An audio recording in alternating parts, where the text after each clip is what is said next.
Sir, नई शिक्षा नीति एक परिचर्चा है, इसका क्या उद्देश्य है, इस पे आपके क्या विचार है? देखो, इसमें यह है कि नई शिक्षा नीति 2020 जो है राज्य में भी लागू हो रही है जी। और निजी स्कूल जो राजस्थान के हैं करीब 36,000 स्कूल हैं जी। और इनमें 90 लाख बच्चे पढ़ते हैं, जो राजस्थान के टोटल पढ़ने वाले बच्चों का लगभग 54% है जी। तो चूंकि प्राइवेट स्कूल्स के भी लगभग 8 लाख टीचर्स, 36,000 स्कूल्स इस नीति को लागू करेंगे, इसलिए इनको भी ये जानकारी होना आवश्यक है। उसी रेफरेंस में, उसी संदर्भ में आज ये एक बैठक की है हमने जी। इसमें एनईपी के विभिन्न प्रोविजन जो है, विभिन्न प्रावधान है, उनकी जानकारी दी जा रही है कि वो उसको किस प्रकार से लागू करेंगे। जी सर, जो क्लासेस का डिवाइडेशन जो आप बता रहे थे, किस तरह से होगा, जो प्री प्राइमरी और ये तो इसमें अभी एनईपी में जो प्रोविजन है उस पर अब स्कूल 4 प्रकार के होंगे। सबसे जो छोटे स्कूल हैं उनको फाउंडेशनल स्कूल के नाम से जाना जाएगा और उनमें क्लास 1 से पहले 3 प्री प्राइमरी क्लासेस और क्लास 1 और 2 मतलब टोटल 5 क्लास होंगी। क्लास 2 पे ये स्कूल खत्म हो जाएगा, इसको फाउंडेशनल स्कूल बोलेंगे। इसके बाद में क्लास 3, 4, 5 जिनमें संचालित होगी उन स्कूल को प्रिपरेटरी स्कूल, और जिनमें क्लास 6, 7, 8 संचालित होगी 8वीं तक के स्कूल मिडिल स्कूल कहलाएंगे। उसके बाद में सेकेंडरी स्कूल नहीं होंगे बल्कि सीधा 12वीं तक का स्कूल होंगे और उनको हम सेकेंडरी स्कूल कहेंगे। स्कूल वो 12वीं तक के हैं लेकिन एनईपी में उनको सेकेंडरी स्कूल कहा गया है। तो इस प्रकार से 4 प्रकार के स्कूल चलेंगे जिसमें फाउंडेशनल, प्रिपरेटरी, मिडिल और सेकेंडरी। सर, यहाँ पे सब्जेक्ट सिलेक्शन की बात थी, आफ्टर 8th की सब्जेक्ट सिलेक्शन करना पड़ेगा 9th में जाने के बाद। तो सब्जेक्ट सपोज करो किसी स्कूल में कॉमर्स है, उसके पास साइंस नहीं है, आर्ट्स है, वो नहीं, तो सब्जेक्ट कैसे सिलेक्शन करने का प्रॉब्लम है? इसमें एनईपी ने यहाँ बहुत बड़ा एक चेंज किया है। चेंज ये है कि बच्चों को अब अधिकार दिया है कि वो पर्टिकुलरली एक फैकल्टी के सारे सब्जेक्ट न पढ़ें, वो अपनी चॉइस के हिसाब से कुछ नए सब्जेक्ट भी, नए कॉम्बिनेशन भी बना सकते हैं।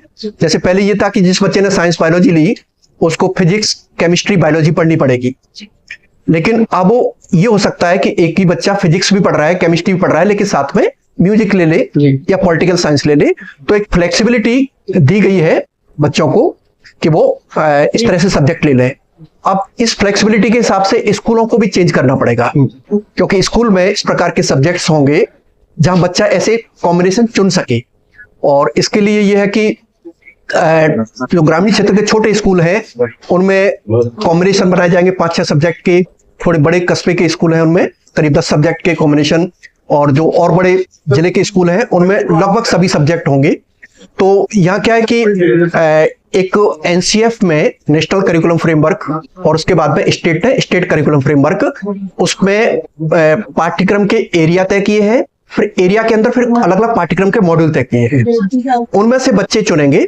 ये तो इनमें ये है कि 9वीं 10वीं के बच्चों को ये टोटल 18 करिकुलम पढ़ने पड़ेंगे और 11वीं 12वीं के बच्चों को 20 करिकुलम पढ़ने पड़ेंगे, और 11वीं 12वीं में सेमेस्टर सिस्टम चलेगा जबकि 9th 10th में एनुअल सिस्टम चलेगा। तो इस प्रकार से ये थोड़ा सा चेंज होगा और स्कूलों को उसी के हिसाब से अपने सब्जेक्ट्स में परिवर्तन करना पड़ेगा। तो सब्जेक्ट में परिवर्तन करने के लिए क्या कोई क्लस्टर सिस्टम रहेगा गवर्नमेंट की तरफ से एनईटी के एजुकेशन पॉलिसी में? देखो, इसमें ये है कि सपोज करें कि कहीं कोई ग्रामीण क्षेत्र में आर्ट्स का ही स्कूल है, अब इसके पास में साइंस की फैकल्टी मतलब सुविधाएं नहीं है, तो वो आर्ट्स से रिलेटेड कुछ सब्जेक्ट और लेकर के, जैसे कुछ म्यूजिक है या उस तरह के, उनके साथ में कॉम्बिनेशन बना सकता है और उस एरिया में वो बच्चे उस कॉम्बिनेशन में से ही सेलेक्ट करना चाहें, 5 में से जो भी लेना चाहें, जितने अवेलेबल। क्योंकि हर स्कूल पे सारे सब्जेक्ट होना ये बड़ा मुश्किल है कि उसके पास में, हर स्कूल के पास में फिजिक्स की भी लैब हो, केमिस्ट्री की भी लैब हो, कंप्यूटर की भी लैब हो। तो ये क्या है कि हर स्कूल में बच्चों को पूरी लेवल नहीं मिलेगी। वो ये अब आज भी ऐसा है, आज भी हमारे गांव के स्कूल में केवल आर्ट्स होती है, क्योंकि बड़े कस्बे के स्कूल है उनके पास में एट ए टाइम कॉमर्स भी चल रहा है, वहाँ आर्ट्स भी चल रहा है, साइंस भी चल रहा है, तो वहाँ के बच्चों के पास ज्यादा सेलेक्ट करने के ऑप्शन है। तो ये अगले 2 साल में तय हो जाएगा। स्कूल करिकुलम फ्रेमवर्क बन गया है लेकिन अभी गवर्नमेंट के ऑर्डर इस पे नहीं निकले हैं। Thank you. एक बार अपना परिचय दे दीजिए प्लीज। मैं सत्येंद्र सिंह हूँ और स्कूल शिक्षा विभाग में राइट टू एजुकेशन में डिप्टी डायरेक्टर रहा हूँ। Thank you sir. Thank you sir. धन्यवाद सर। पर एक परिचर्चा एवं स्नेह मिलन समारोह 2024 का आयोजन किया गया और इस नई शिक्षा नीति पर हमारे बीच जो नई शिक्षा नीति के विशेषज्ञ भाई साहब सत्येंद्र सिंह जी, पूर्व डिप्टी डायरेक्टर आरटी सेल और Shrimati Rachna Sharma, associates professor DIET गोनेर से हमारे बीच पधारे हैं और भाई साहब जी ने हमको बताया कि हमें उसके बारे में जानकारी दी है। नई शिक्षा नीति का उद्देश्य ये है कि शिक्षा को एक ज्ञान की दृष्टि से भारत को संपन्न बनाना, जहां उन्होंने अपने शब्दों में कहा कि शब्दों से नहीं ज्ञान से संपन्न बनाना है, और उसके लिए सरकार द्वारा कुछ परिवर्तन किए जा रहे हैं। नई शिक्षा नीति व्यावसायिक गतिविधियों को लेकर के प्रारंभ की जा रही है, जिससे कि जो विद्यार्थी है वो अपने व्यवसाय के कार्य में पारंगत हो और अच्छी तरह से आगे बढ़े। तो समिति द्वारा इस प्रकार का आयोजन इसलिए किया गया कि नई शिक्षा नीति पर उसको जानकारी देने के लिए और कहीं कोई समस्याएं हों तो उनके समाधान के लिए हमारे बीच स्पष्ट रूप से विशेषज्ञ को बुलाया गया है। और इसके साथ साथ हमारे निजी शिक्षण संस्थाओं की और भी कई समस्याएं हैं जिनका हम अभी मंत्री जी आएंगे तो उनको ज्ञापन देंगे, जिसमें हमारे आरटी का पेमेंट है, इसमें इन्होंने जो है एक जो पेपर जो समान प्रश्न पत्र योजना के पेपर हैं उनमें भी शुल्क बढ़ा कर लिया गया है। इसी प्रकार से मान्यता संबंधी नियम हैं, बोर्ड की जो मार्कशीट से संबंधित बात है वो सरकार जो है डुप्लीकेट मार्कशीट जारी कर देती है, बोर्ड वाले कर देते हैं, और हमारी जो स्कूलों में है उनकी फीस जमा नहीं कराते गार्जियन और वो मार्कशीटें स्कूलों में ही पड़ी रह जाती हैं। तो इस प्रकार की कई हमारे 10 बिंदु हैं जिनको हमने ज्ञापन में शामिल किया है, और वो इसलिए कि ताकि उन समस्याओं का हम अपने सरकार तक पहुंचा करके उनका समाधान कराने का प्रयास करेंगे। समिति का भरसक प्रयास है इस प्रकार से इस सम्मेलन के द्वारा और अधिकारियों तक अपनी बात को पहुंचाकर उनका समाधान करवाया जाए। इसीलिए आज का कार्यक्रम आयोजित किया गया है। हमारे इस कार्यक्रम के आयोजक भाई साहब BS रावत जी, जो बहुत ही अच्छे उच्च कोटि के शिक्षाविद हैं और शिक्षा के क्षेत्र में एक जाना पहचाना नाम है। एजुकेशन ग्रुप के आप चेयरपर्सन हैं, तो इसलिए हम ऐसे लोग तैयार करना चाहते हैं ताकि समिति में ज़्यादा से ज़्यादा लोग, प्रभावशाली लोग आएँ और सरकार पर उनका दबाव बने, सरकार जो हमारी समस्याएं हैं उनको समाधान करने की दिशा में कदम बढ़ाए। ये हमारा प्रयास है। Thank you sir. New education policy का स्कूलों के फ्यूचर और स्टूडेंट्स पे क्या प्रभाव पड़ने वाला है? देखिए, चाहे कोई भी संस्था हो, संगठन हो, व्यवसाय हो या कोई भी चीज हो, हर जगह पे अपग्रेड और अपडेट होना आवश्यक है।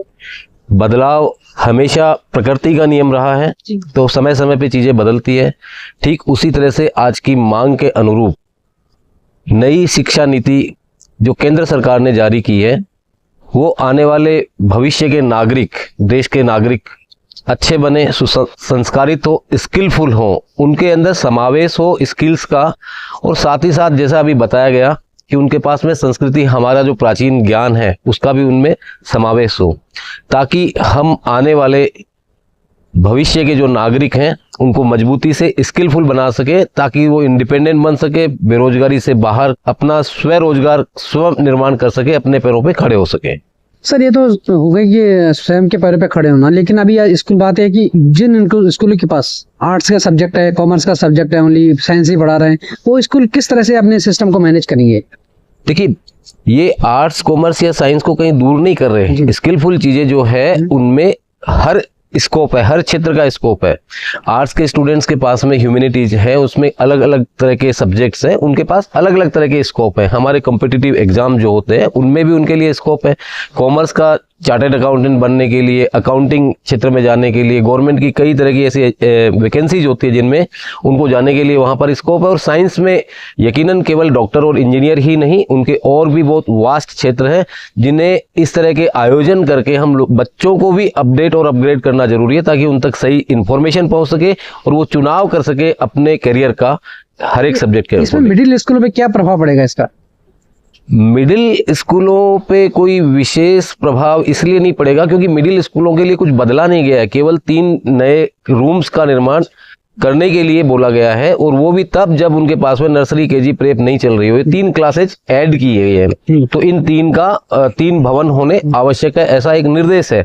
लेकिन अधिकतर स्कूल जो भी प्राइवेट स्कूल्स हैं वो जनरली सभी पहले से ऑलरेडी नर्सरी, केजी, प्रेप चला रहे हैं, इसलिए कुछ भी उन पे परिवर्तन होने वाला नहीं है। सर, जो पहले से जो स्कूल चल रहे हैं उनमें मतलब जगह तो एक लिमिटेड है, उस पर कई लोग मतलब छोटे छोटे जगह पे स्कूल चला रहे हैं, उसका क्या, उस पर कोई फर्क पड़ने वाला? जिन्होंने पहले से मान्यता ले रखी है उनके लिए तो कोई इस तरह का चैलेंज दिखाई नहीं दे रहा है। और मूर्त रूप में जो ये कानून, जो एक्ट है या जो कानून है या जो दिशा निर्देश है, उनकी जब परिपालना होगी तब कुछ चीजें क्लियर पूरी तरह से हो पाएंगी, क्योंकि अभी वो इम्प्लीमेंट नहीं हुई है। Thank you sir. जी थैंक यू। Thank you. सबसे पहले तो मैं सुरेंद्र साजवान साहब और शत्रुंजय जी के वो दोनों को बहुत बहुत धन्यवाद देता हूं कि हमारे निजी स्कूल शिक्षण संस्थान के जितने भी कार्यक्रम होते हैं उसमें न्यूज़ लाइव और जयपुर प्लस न्यूज़ जो है सारे संपूर्ण प्रोग्राम को कवरेज करती है और हमारी समस्याओं को सरकार तक पहुंचाने में हमारी मदद करती है। जी। स्वयंसेवी संरक्षण समिति जो हमारी जयपुर की है, ये हमारे इस पूरे जयपुर जिले के अंदर जितने प्राइवेट स्कूल है, लगभग 3000 सीनियर सेकेंडरी और एलिमेंट्री के बहुत सारे स्कूल हैं, सभी स्कूलों को साथ लेकर के हम लोग हमारी समस्याओं को के लिए आज एक रावत कॉलेज में हम एक प्रोग्राम कर रहे हैं, जिसके अंतर्गत 2 कार्यक्रम आज हमारे हैं। एक तो नए मिलन समारोह है, साथ ही हमारी नई शिक्षा नीति पर हमारे जो भी इस नई शिक्षा नीति के नॉलेज रखते हैं उन सभी संचालकों ने और हमारे राजकीय और गैर राजकीय अधिकारियों ने हमारे को आज गाइड किया है, जिसके माध्यम से नई शिक्षा नीति पर उन्होंने बताया कि अब आने वाले समय के अंदर नई शिक्षा नीति जो आ रही है उसमें हमारे विद्यालय कैसे संचालित होंगे और कैसे संचालन को करना है। साथ ही हमारी जो समस्याएं हैं निजी शिक्षण संस्थानों की, वो उनके बारे में आज चर्चा हो रही है। माननीय जिला प्रमुख जी और साथ ही हमारे एचएसएस के फाउंडर चेयरमैन सर हैं सोमकांत भाई साहब, वो भी आए हुए हैं। तो हमने हमारे सरकार तक हमारी बातों को पहुंचाने के लिए एक प्रयास कर रहे हैं कि हमारी समस्याएं वहां तक पहुंचे, जिसके अंदर हमारा आरटी के मुद्दे हैं कुछ, जिसमें हमारा पेमेंट बहुत लंबे समय से लंबित है, उनकी मांग की है। साथ ही राज्य सरकारों के द्वारा जो नए नए आदेश निकाले जा रहे हैं उनके ऊपर भी हमारे संस्थाओं के द्वारा एक ज्ञापन प्रस्तुत किया गया है जो सरकार तक पहुंचेगा और हमारी समस्याओं के समाधान के लिए सतत एक अच्छा प्रयास करने का एक प्रयास किया गया है, जो कि हमारी समस्याओं को समाधान ढूंढा जाए। जी ये है। सर एक बार अपना परिचय करवा दीजिए। मैं Jitendra Sharma, Rameswaram public senior secondary school निदेशक। जी धन्यवाद।